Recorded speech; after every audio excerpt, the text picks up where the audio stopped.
मुझे एहसास है हर भारतीय का खून आतंकी हमले की तस्वीरों को देखकर खौल रहा है। इस आतंकी हमले के बाद पूरा देश एक स्वर में बोल रहा है। उन्होंने प्रॉमिस किया हार्शेस्ट पॉसिबल रेस्पॉन्स। ये जिन्होंने किया है सिर्फ उन्हीं को सजा नहीं होगी, इसके अलावा जितने भी लोग बैक कर रहे थे इन टेररिस्ट को, इनको भी कड़ी से कड़ी सजा दी जाएगी। मेरे पास ज्यादा पैसे नहीं है, पर मेरी पूरी जिंदगी की कमाई, I am 52 years of age, मेरी पूरी जिंदगी की कमाई 1 करोड़ रुपए की है। आज मैं आपकी शो से ऐलान करता हूं कि जो आसिम मुनीर का सर काट के लाएगा मैं उसको 1 करोड़ रुपए दूंगा। जितने भी जो राइट विंग इंडियन है वहां पे, उनके इंडिया वेस्ट की जितने भी फार राइट पार्टीज के साथ बहुत करीबी ताल्लुकात बन गए हैं। इंडियंस को अब समझ आ गई है कि किस तरह जरा मुसलमानों को और पाकिस्तानियों को जरा टफ टाइम देना है। फौज को चाहिए कि अवाम के हक में रैलियां निकाले कि हम तुम्हें प्यास से नहीं मरने देंगे। हमला अवाम पे हुआ है, फौज पर अभी तक कोई हमला नहीं हुआ। हमला होता है मकबूजा कश्मीर में, मोदी उसके बाद पाकिस्तानी अवाम का पानी बंद कर देता है। और मैं आपको वो भी बताता हूं उनके अज़ाइम क्या है, मैंने वो भी नहीं। आतंकवादी का कोई मजहब नहीं है। अगर कोई मजहब नहीं है तो उसको दफना क्यों रहे हैं? उसका मजहब नहीं है इसलिए उसको जलाओ, और उसको लकड़ियों से मत जलाओ। उस आतंकवादी को एक गड्ढे में डालो और उसको सूअर की चर्बी डाल के जलाओ। पाकिस्तान के कोई दोस्त नहीं है इन द वेस्ट। अगर वेस्ट में दोस्त हो तो पाकिस्तान, अरब, मुसलमान, दुनिया और चाइना के अलावा भी किसी को कॉल करता। पहला फोन कॉल ही मुसलमानों को किया और चाइना को किया। वेस्टर्न वर्ल्ड में पाकिस्तान की वो नहीं सुनवाई है। नमस्कार दोस्तों, आज हमारे प्रधानमंत्री मोदी जी ने पहलगाम हमले के बाद पहली बार मन की बात का प्रोग्राम किया, जिसमें उन्होंने देश की जनता से वादा किया है कि भारतीय सरकार पहलगाम हमले में जो टेररिस्ट थे और उनके साथ साथ उनके पीछे जो भी उनके मास्टरमाइंड्स और सपोर्टर है, उन सबको कड़ी से कड़ी सजा दिलाएंगे। इसके साथ साथ उन्होंने ये भी कहा कि टेररिस्ट अटैक के विजुअल को देखकर पूरे भारत के लोगों को खून खौल रहा है, और साथ में अब दुनिया भर के जितने भी देश हैं वे सब भारत के सपोर्ट में आ गए हैं। और इसके साथ साथ अब आसिम मुनीर, जो कि इस टेरर अटैक का सबसे बड़ा मास्टरमाइंड था, उसके सिर पर अब गोलियां लगनी शुरू हो गई है। और आसिम मुनीर जो आतंकी है सबसे बड़ा, उन पर सर मेजर गौरव आर्या सर ने 1 करोड़ की बोली लगाई है। और गौरव आर्या सर ने कहा है कि जो भी आसिम मुनीर का सर उखाड़ कर लेकर आता है उसे 1 करोड़ इनाम के तौर पर दिया जाएगा। तो चलिए इसी पर आगे पाकिस्तानी मीडिया का रिएक्शन देखते हैं। अगर आपको हमारा ये वीडियो पसंद आए तो वीडियो को लाइक करें और हमारे चैनल को सब्सक्राइब कर लें। पहलगाम ट्रेजेडी, तो कहीं ना कहीं वो ये जो अटैक हुआ है ना, इसको सिर्फ कश्मीर से ना जोड़कर, तो बॉइलिंग एवरी हार्ट इज है, वो पहलगाम अटैक हुआ था उसको लेकर काफी कुछ बोला है। देखिए आप, उन्होंने क्या कहा है, every Indian's blood is boiling, every heart is pained by the Pahalgam tragedy.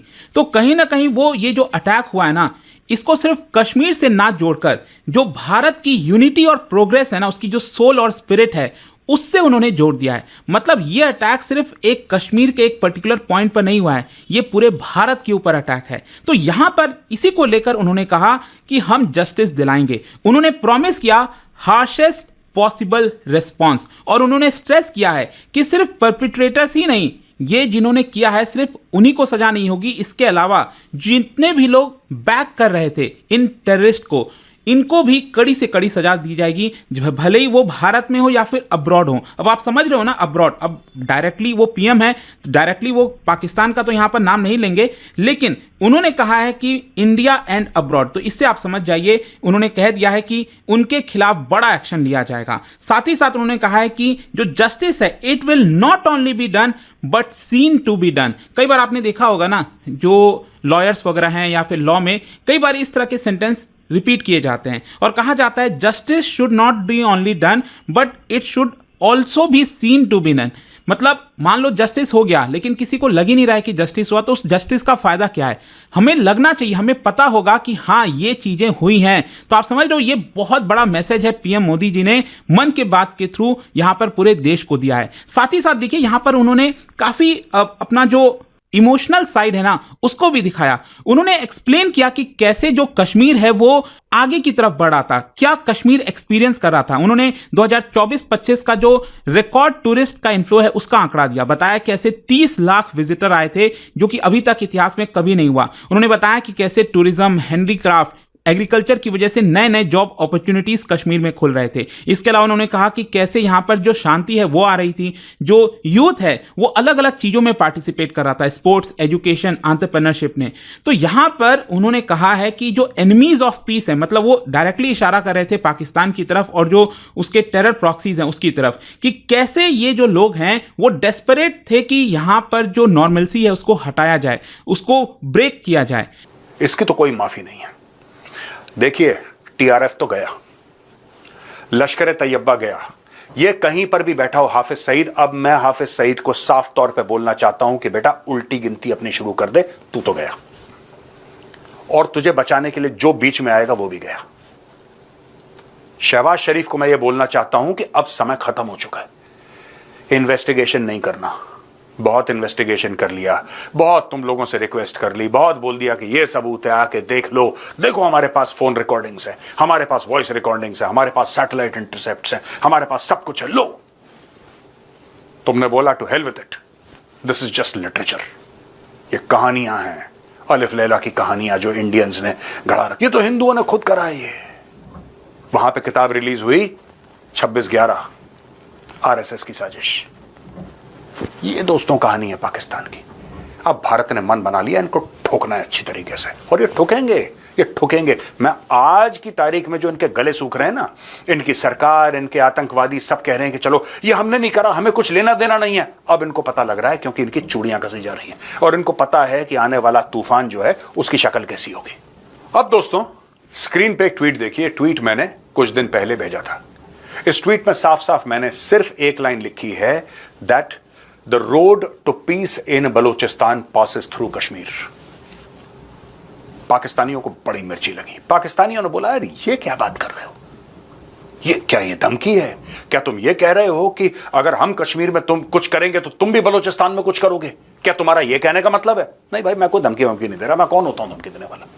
मैंने सिर्फ एक बात बोली है कि अगर कश्मीर में बादल गरजे तो बारिश बलूचिस्तान में होगी। सिंपल सी बात है। मैं किसी को धमकी नहीं दे रहा, मेरा भी वैसे वायलेंस से कोई लेना देना तो है नहीं, पर मैं एक बात समझा रहा हूं, अगर समझ लो। ये बात नहीं समझे दोस्तों।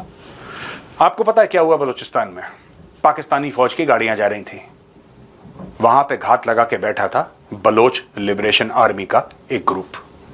उन्होंने जमीन के नीचे आईडी लगाई, जैसे ही पाकिस्तानी फौज की गाड़ी ऊपर से गई, बटन दबाया, गाड़ी उड़ी, 10 पाकिस्तानी फौजी खत्म। 10 पाकिस्तानी फौजी खत्म। और मैं ये कहना चाहता हूं कि मैं चाहता हूं पूरी दुनिया में सुख शांति हो। मैं चाहता हूं पाकिस्तान में भी सुख शांति हो, मैं चाहता हूं भारत में भी सुख शांति हो, हर जगह पीस हो दुनिया में।